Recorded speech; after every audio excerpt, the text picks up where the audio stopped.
제가 어느 날 TV 광고를 보다가 제 눈에 들어오는 광고, 제 귀에 들리는 광고 문구가 있었습니다. 그 광고는 영양제 광고였는데 그 광고의 내용이 이렇습니다.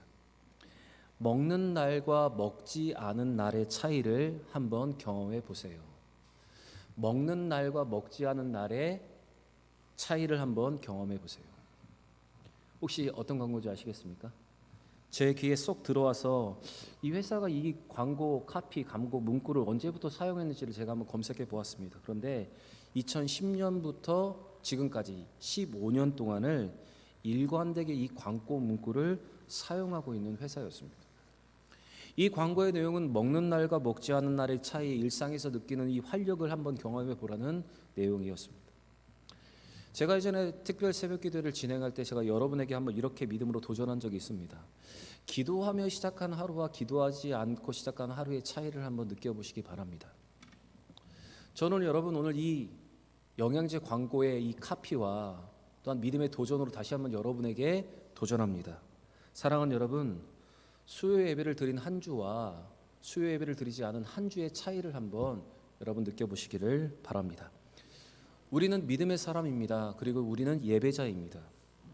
예배는 우리가 선택하고 선택하지 않는 것이 아니라 하나님 우리에게 주신 명령이며 사명이며 또한 의무입니다.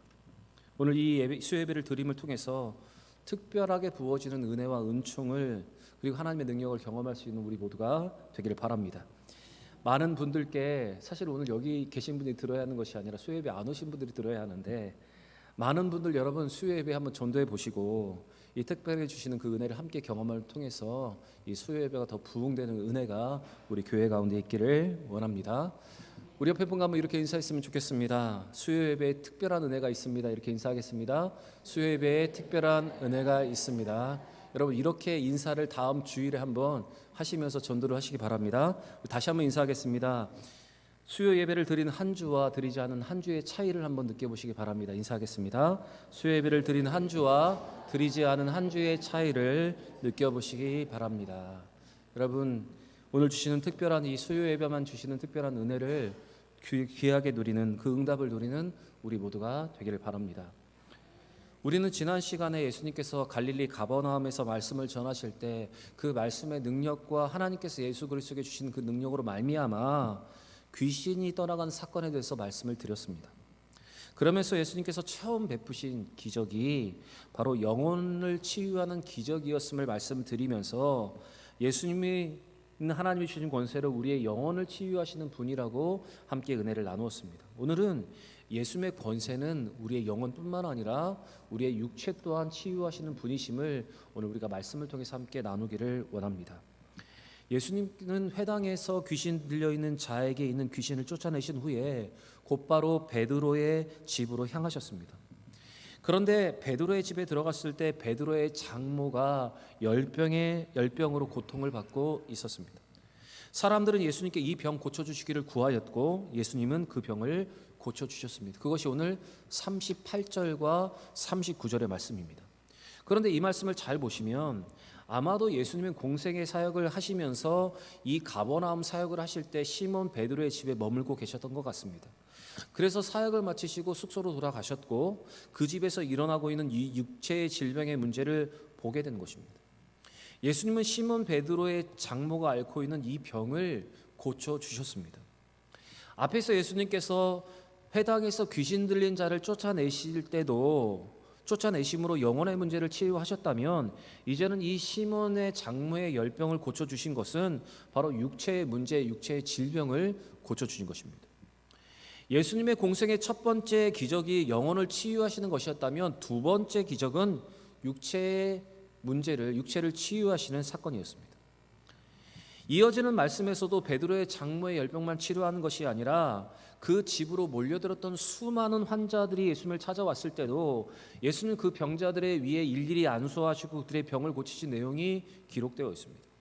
바로 예수님께서는 우리의 영혼뿐만 아니라 우리의 육체의 모든 문제도 해결하여 주시는 분이심을 오늘 성경은 우리에게 보여주고 있습니다. 그런데 오늘 이 말씀에서 우리가 주의 깊게 보아야 하는 것이 있는데 그것은 예수님은 시몬의 장모의 병을 고쳐주실 때에도 귀신을 쫓아내셨던 것과 같이 열병을 꾸짖으셨다라고 기록하고 있는 부분입니다. 우리 39절 말씀 같이 한번 읽어보겠습니다. 예수께서 가까이 서서 열병을 꾸짖으신데 병이 떠나가고 여자가 곧 일어나 그들에게 수종드니라. 병을 꾸짖으셨다, 열병을 꾸짖으셨다 이렇게 기록을 하고 있습니다. 그랬더니 그 병이 떠나갔다. 오늘 성경은 이렇게 기록하고 있습니다. 특별히 누가는 앞에서 귀신을 쫓아내실 때도 귀신을 꾸짖으셨다고 35절에 기록을 하고 있는데 오늘 이 39절에서 시몬의 장모의 열병을 고치실 때도 그 병을 꾸짖으셨다라고 이렇게 기록을 하고 있습니다. 누가가 이렇게 기록하고 있는 이유가 있습니다. 그것은 누가는 이 기록을 통해서 악한 영의 존재가 우리의 심리적인 것, 우리의 마음의 문제, 우리의 영혼의 문제만을 건드리는 것이 아니라 바로 육체의 문제와도 연결되어 있다는 사실을 우리에게 보여주고 있는 것입니다. 곧 어떤 질병은 육체의 문제, 어떤 질병은 영혼의 문제, 마음의 문제 이것이 아니라 영적인 문제로 말미암아서 영혼의 질병도 또한 영적인 문제로 말미암아서 육체의 질병도 올 수 있다는 것을 오늘 보여주고 있는 것입니다. 그래서 40절과 41절의 말씀을 또 잘 보시면 베드로의 장모의 열병을 고치신 후에 해질 무렵에 온갖 병자들이 예수님께 몰려왔을 때 예수님은 일일이 그 병자들의 머리 위와 또한 아픈 부위에 손을 얹으시고 안수하고 그들을 고쳐주셨습니다. 그런데 여기에서도 주의 있게 보시면 누가는 병이 고쳐지는 그 순간에 귀신들이 떠나갔다라고 기록을 하고 있다는 것입니다. 우리 40절과 41절 말씀 같이 한번 읽어보겠습니다. 해질 무렵에 사람들이 온갖 병자들을 데리고 나오매 예수께서 일일이 그 위에 손을 얹으사 고치시니 여러 사람에게서 귀신이 나가며 소리질러 이르되 당신은 하나님의 아들이니이다.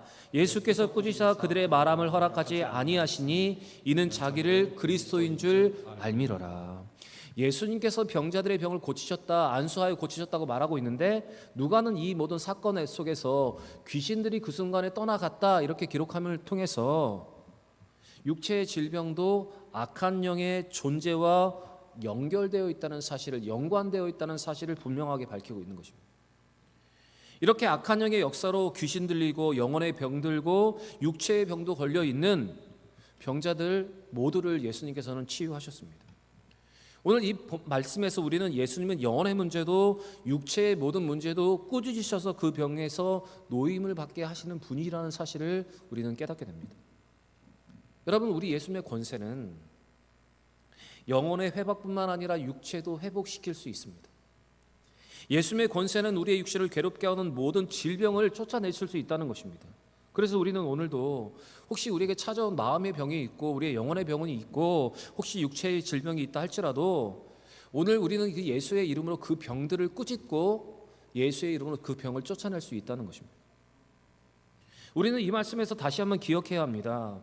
우리가 가진 이 믿음은 단순히 영적인 차원에 국한된 것이 아니라 육체를 포함한 전 인격까지도 포함하고 있다는 사실을 우리는 잊지 않아야 합니다. 사랑하는 여러분, 예수님께서 모든 질병을 고치셨던 것처럼 예수를 믿는 우리의 믿음은 영혼뿐만 아니라 육체의 문제도 해결할 수 있다는 사실을 믿고 그 믿음으로 오늘 예수의 이름으로 담대히 선포하며 기도하여서 그 모든 문제에서 노임을 받을 수 있는 여러분과 제가 되길 바랍니다. 그런데 여기서 한 가지 더 살펴보기를 원하는 것이 있습니다.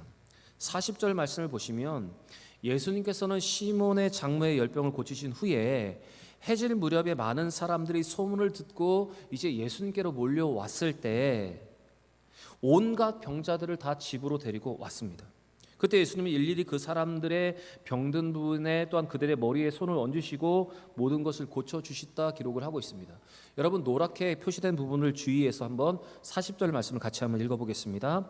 해질 무렵에 사람들이 온갖 병자들을 데리고 나오매 예수께서 일일이 그 위에 손을 얹으사 고치시니.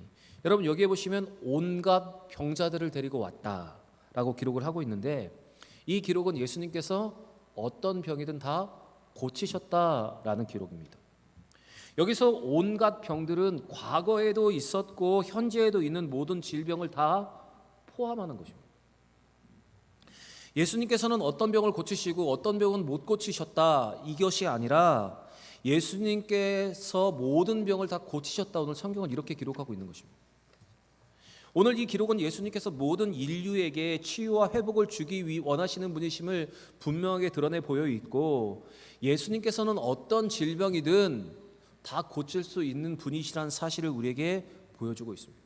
다시 말씀드리면 우리가 가지고 있는 병, 그 병이 어떤 병이든 간에 육체의 병이든 마음의 병이든 세상이 못 고치는 병이든 세상의 방법으로 할 수 없는 병이든 간에 이 모든 것에서 다 우리 예수님은 놓이게 하실 수 있다는 것입니다. 예수의 권세를 믿고 예수의 이름을 온전히 구하는 자들, 말씀을 의지하며 예수의 이름으로 담대히 선포하는 자들에게는 우리가 어떤 질병을 갖고 있든지 그 병에서 회복하여 자유함을 누리게 된다는 말씀이 바로 오늘 이 말씀입니다. 여러분, 혹시 우리 가운데 육체의 고통이 있을 수 있습니다. 질병의 고통이 있을 수 있습니다. 세상에 할 수 없는 방법, 세상에서는 이거는 고칠 수 없는 병입니다, 판명된 여러 가지 것들도 있을 수 있습니다. 그런데 우리는 그 모든 문제를 할지라도 온갖 질병을 다 고치셨던 그 예수님을 기억하면서 그 질병을 갖고 있다 하더라도 우리는 오늘도 예수의 이름으로 그렇게 기도할 수 있어야 하는 것입니다. 여러분, 작은 감기, 암과 같은 병, 세상의 의술로도 고칠 수 없는 병에 이르기까지 우리는 작든 크든 모든 것을 다 고치시는 그 예수의 이름으로 오늘도 구해야 하는 것입니다. 여러분, 감기에 걸리셨으면 이거는 타이레놀 2알 먹으면 낫는 거니까 기도하지 않는 것이 아니라 여러분, 작은 병이라도 예수님께 기도해야 합니다. 그리고 세상에 할 수 없다고 포기한 모든 질병이라 할지라도 그것이 세상은 포기했어도 우리 예수님께서 하실 수 있다는 것을 믿고 여러분 끝까지 기도할 수 있어야 하는 것입니다. 여러분, 우리가 예수의 권세를 믿고 이렇게 믿음을 가지고 기도하며 선포할 때 우리 예수님께서 하나님의 능력으로 우리의 모든 것을 고쳐주실 줄 믿습니다. 병을 꾸짖으시고 아픈 곳에 손을 얹으셔서 낫게 하셨던 그 예수님을 기억하시면서 우리에게 있는 병을 꾸짖고 또한 우리의 아픈 곳에 손을 얹고 예수의 이름으로 담대히 기도하여 그 회복의 역사와 은혜를 누리는 우리 모두가 되기를 바랍니다. 41절의 기록과 같이 악한 영 때문에 생기는 삶의 질병이라 할지라도 예수님 모든 것을 떠나게 하십니다. 여러분, 우리 하나님의 방법은 무궁무진합니다. 우리가 아는 방법으로 우리 하나님 우리를 고치시고 우리가 전혀 알지 못하는 방법으로 우리를 고치시는 하나님이십니다. 그 권세를 믿고 의지하고 기도하여 선포함으로 여러분 육체의 모든 질병에서부터 회복과 자유함을 누리는 우리 모두가 되기를 바랍니다. 사도행전 3장 36절의 말씀을 보시면 예수님의 능력을 보고 예수의 이름의 권세를 깨달은 베드로와 요한은 예수의 이름으로 치유의 능력을 나타냅니다. 성령을 선물로 받고 성령에 충만한 그들이 예수의 이름으로 선포하며 기도하였을 때 걷지 못했던 안진뱅이가 일어나는, 거린이 일어나는 기적이 일어나게 되었습니다. 우리 사도행전 3장 36절 말씀 같이 한번 읽어보겠습니다. 베드로가 이르되 은과 금은 내게 없거니와 내게 있는 것을 내게 주노니 나사렛 예수의 이름으로 일어나 걸으라 하고. 여러분, 베드로와 요한이 다른 것을 말하지 않았습니다. 자기에게 은과 금은 없지만 자기들에게는 예수의 이름으로 담대히 선포하였을 때 그와 같은 병에서 노임받는 기적이 일어나게 된 것입니다. 여러분, 오늘도 예수의 이름을 믿는 자, 예수의 이름을 의지하는 자에게 이러한 능력이 일어납니다. 과거에 있었던 것이 아니라 지금도 이 역사가 일어날 줄 믿고 예수의 이름으로 선포할 수 있는 우리 모두가 되기를 바랍니다. 온전히 예수를 믿고 예수의 이름으로 기도하여서 우리에게 있는 온갖 질병, 세상에 할 수 없는 것이라 할지라도 나음을 받을 수 있는 우리 모두가 되기를 바랍니다. 예수의 이름으로 선포하는 자에게 주시는 그 무궁무진한 그 능력을 오늘도 경험하는 우리 모두가 되기를 바랍니다. 예수님께서는 정말 바쁜 하루를 보내셨습니다. 회당에서 가르치시고 회당에서 귀신 들린 자에게 있는 귀신을 쫓아내어 주셨습니다. 그리고 베드로의 장모의 집에 와서 베드로의 장모의 열병을 고쳐 주시고 밤늦게까지 온갖 질병을 가지고 온 사람들의 병을 고치셨습니다. 이렇게 바쁜 하루를 보내신 예수님은 그 다음날 아침 일찍 일어나 새벽 미명에 한적한 곳으로 가셨습니다. 오늘 본문 42절에 이렇게 기록하고 있습니다. 날이 밝음에 예수께서 나오사 한적한 곳에 가시니. 우리가 읽고 있는 이 누가복음에서 누가는 예수님이 한적한 곳에 가신 이유를 기록하고 있지 않지만 병행 구절인 마가복음 1장의 말씀을 보시면 예수님께서 한적한 곳에 가신 이유를 기록하고 있습니다. 예수님께서 날이 밝은 그 시간에 한적한 곳에 가신 이유는 하나님과 교제하는 시간을 갖고 기도하기 위함이었습니다. 그래서 마가복음 1장 35절에 이렇게 기록되어 있습니다. 같이 읽겠습니다. 새벽 아직도 밝기 전에 예수께서 일어나 나가 한적한 곳으로 가서 거기서 기도하시더니. 마가는 예수님께서 일찍 일어나 한적한 곳에 가신 시점과 그 내용을 정확하게 기록을 하고 있는데 언제 가셨습니까? 여러분 앞에 보시고 대답을 한번 해주시기 바랍니다. 언제 가셨습니까? 새벽 아직도 밝기 전에. 제가 여러분에게 새벽 예배 나오라고 하실까 봐 겁나셔서 지금 대답 안 하시는 거죠. 언제 가셨냐면 새벽 아직도 밝기 전에 가셨습니다. 왜 가셨습니까? 기도하러 가셨습니다. 여러분, 하나님의 아들 능력 많은 예수님에게도 포기할 수 없는 시간이 있었습니다. 그 시간이 바로 어떤 시간이냐면 세상에서 하루를 시작하시기 전에, 다른 사람과 만나기 전에 바로 하나님께 기도하는 시간, 하나님을 만나는 그 시간이 예수님이 포기할 수 없는 그 시간이었습니다. 예수님은 새벽 한적한 곳에 가서 기도하셨습니다. 예수님은 기도하며 시작한 하루와 기도하지 않고 시작한 하루의 그 차이를 분명히 아셨기 때문에 습관을 쫓아서 새벽 아직도 밝기 전에 하나님 앞에 나아가 기도하신 것입니다. 여러분, 오늘 이 예수님의 모습처럼 우리도 하나님이 우리에게 주시는 삶과 사역을 감당하기 위해서 우리도 하나님과 만나는 시간을 꼭 확보해야 합니다.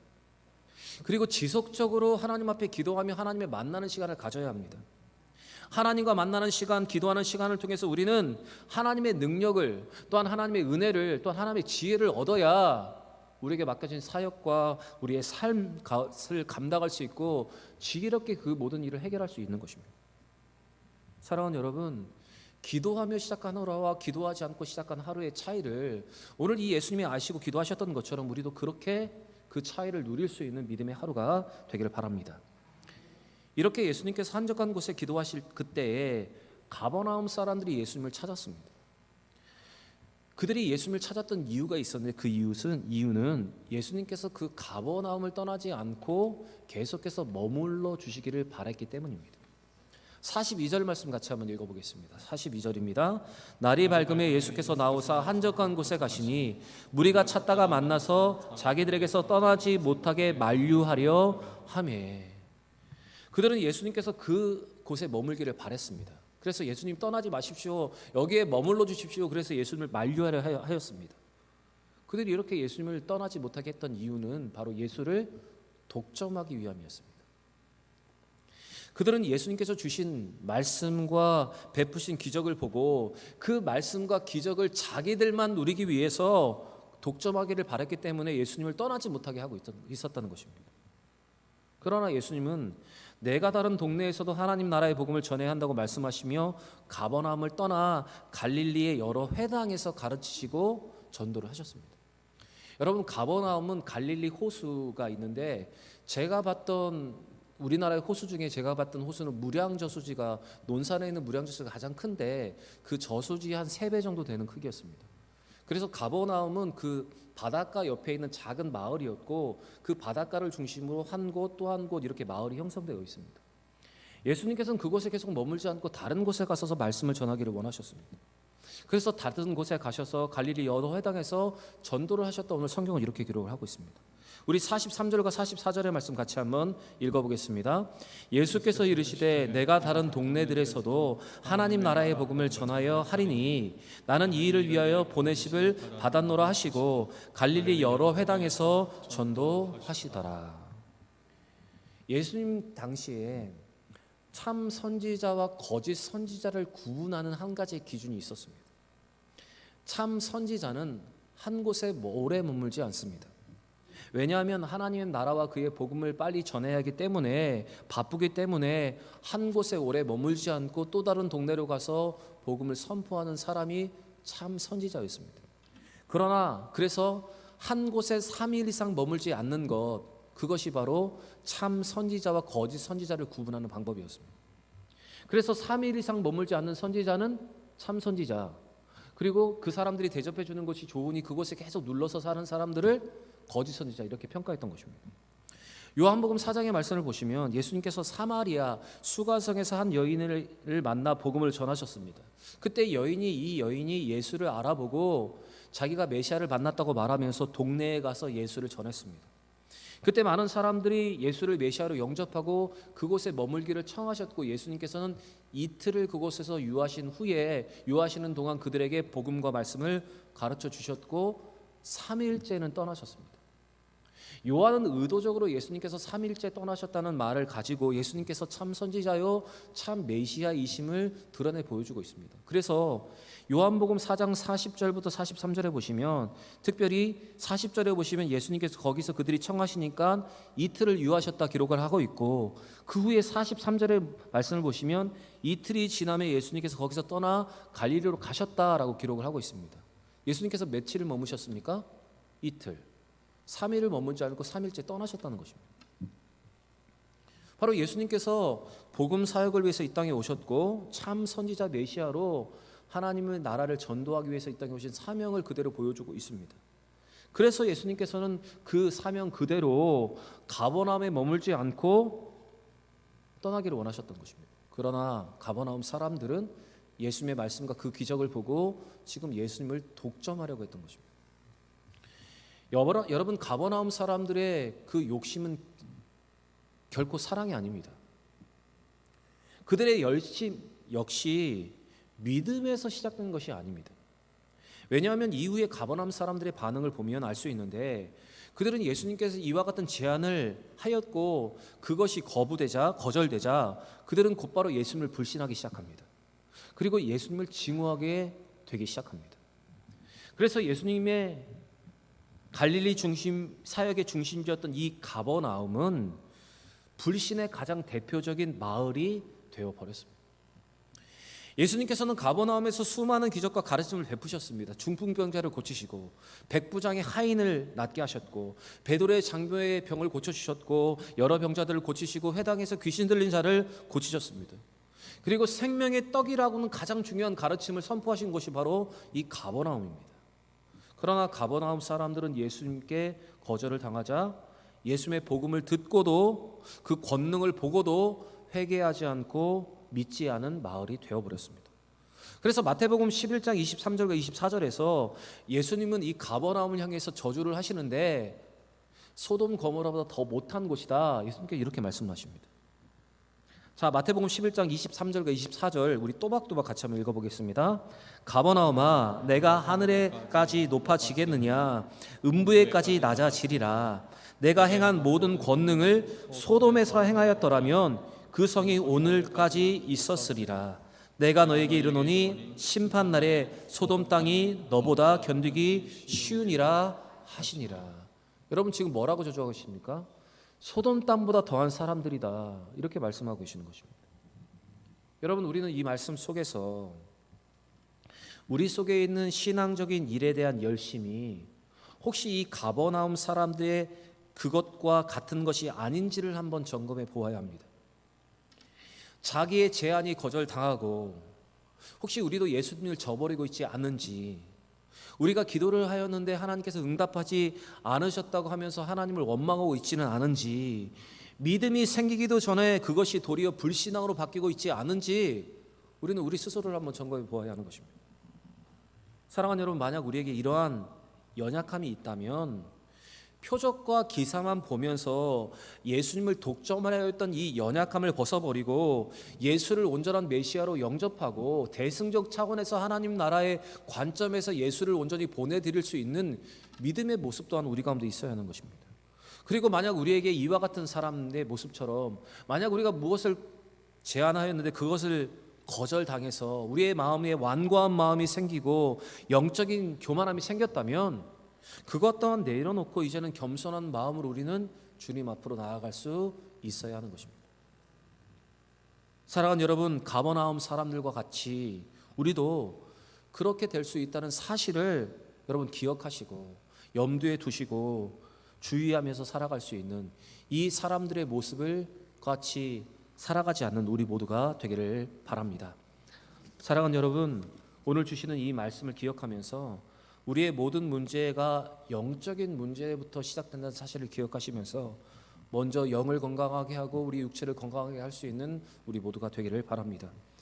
그리고 예수의 이름으로 모든 질병, 온갖 질병이 떠나간다는 사실을 믿고 예수 그리스도의 이름에 능치 못할 힘이 없음을 기억하시고 이 믿음을 가지고 우리의 모든 질병의 문제들까지도 담대히 선포하며 기도할 수 있는 귀한 시간이 되기를 바랍니다.